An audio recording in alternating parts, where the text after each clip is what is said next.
सभी को जय मसीह की। मैं विश्वास करती हूँ और आशा करती हूँ कि परमेश्वर ने आप सभी को सुरक्षित रखा है और परमेश्वर में आनंदित रखा है। आज परमेश्वर ने एक वचन के द्वारा मुझसे बात की जो कि मैं आपके साथ शेयर करना चाहती हूँ। और वचन है भजन संहिता 40। आप मेरे साथ निकाल सकते हैं। भजन संहिता 40 अध्याय उसका 4 वचन। उसमें लिखा हुआ है, क्या ही धन्य है वह पुरुष जो यहोवा पर भरोसा करता है और अभिमानियों और मिथ्या की ओर मुड़ने वालों की ओर मुंह न फेरता हो। परमेश्वर का वचन कहता है कि वो धन्य है जो परमेश्वर पर भरोसा रखता है। हम एक ऐसे व्यक्ति को बाइबल में से देख सकते हैं जिसका नाम था अब्राहम, और वो परमेश्वर पे पूरे मन से पूरे हृदय से विश्वास करता था। और यहाँ पर लिखा हुआ है कि और अभिमानियों और मिथ्या की ओर मुड़ने वालों की ओर मुंह न फेरता हो। अब्राहम अन्य जाति से दूर रहता था, जो परमेश्वर का भय नहीं मानते थे उन लोगों से दूर रहता था।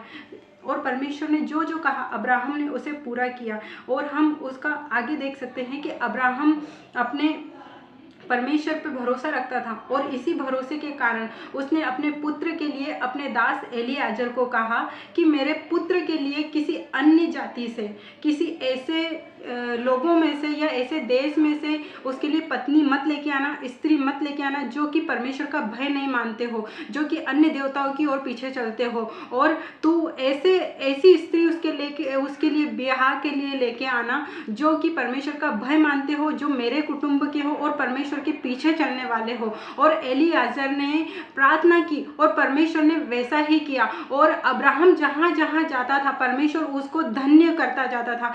यहाँ तक कि हम पढ़ते हैं पुराने नियम में कि अब्राहम जो था जहाँ जाता था लोग उसको देख के डर जाते थे, क्योंकि परमेश्वर ने उसे इतना आशीषित किया था, इतना ब्लेस किया था कि वहाँ के राजा लोगों के पास भी इतनी धन संपत्ति नहीं होती थी जितना कि अब्राहम के पास होती थी। और अब्राहम से परमेश्वर ने जो कुछ भी कहा अब्राहम वो मानता गया और वैसा ही करता गया। हम देखते हैं कि जब अब्राहम को परमेश्वर ने पुत्र दिया 110 साल की उम्र में, उसको भी परमेश्वर ने कहा कि मेरे लिए बलिदान कर दे, और अब्राहम ने वैसा ही करने का अपना निश्चय भी कर लिया। और अब्राहम जाकर अपने पुत्र को बलिदान करने जा रहा था और परमेश्वर ने उसे रोक दिया। और परमेश्वर ने कहा कि मैं जान गया कि तू मेरी आज्ञाओं को मानता है, तू मेरी विधियों को मानता है, इसीलिए परमेश्वर ने उसे आशीषित किया था। और यदि हमें भी अगर धन्य पुरुष बनना है, धन्य स्त्री बनना है, धन्य बेटी बनना है, परमेश्वर की दासी बनना है, अपने घराने में, अपने लोगों में, अपने दोस्तों के बीच में, अपनी कलीसिया में, तो परमेश्वर की बात को मानना पड़ेगा और परमेश्वर पर भरोसा रखना पड़ेगा, जैसे कि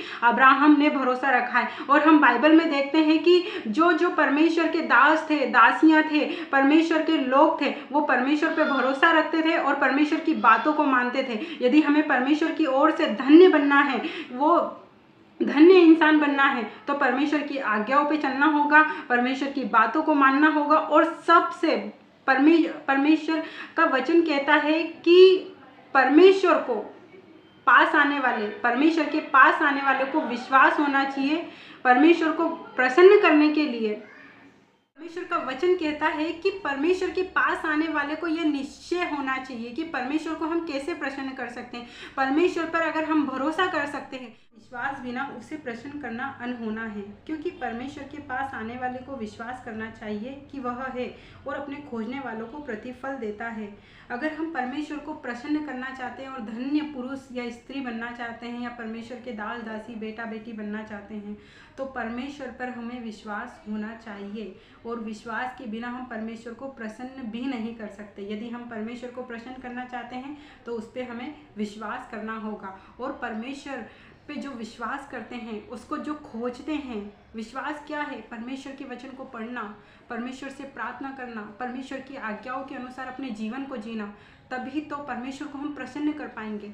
और हमें विश्वास होगा तभी तो हम कर्म करेंगे, और कर्म करेंगे तो परमेश्वर अपने खोजने वालों को प्रतिफल देता है। अगर यदि आप परमेश्वर को खोज रहे हैं, परमेश्वर की ओर से धन्य पुरुष धन्य स्त्री बन रहे हैं, तो परमेश्वर आपको जरूर प्रतिफल देगा। मैं विश्वास करती हूँ कि परमेश्वर ने आपको इन वचनों के द्वारा आशीषित किया है जैसे मुझे किया है, और परमेश्वर ने जैसे मुझे धन्य किया है आपको भी किया है। सभी को जय मसीह की। परमेश्वर आपको अपनी उपस्थिति में सुरक्षित रखे।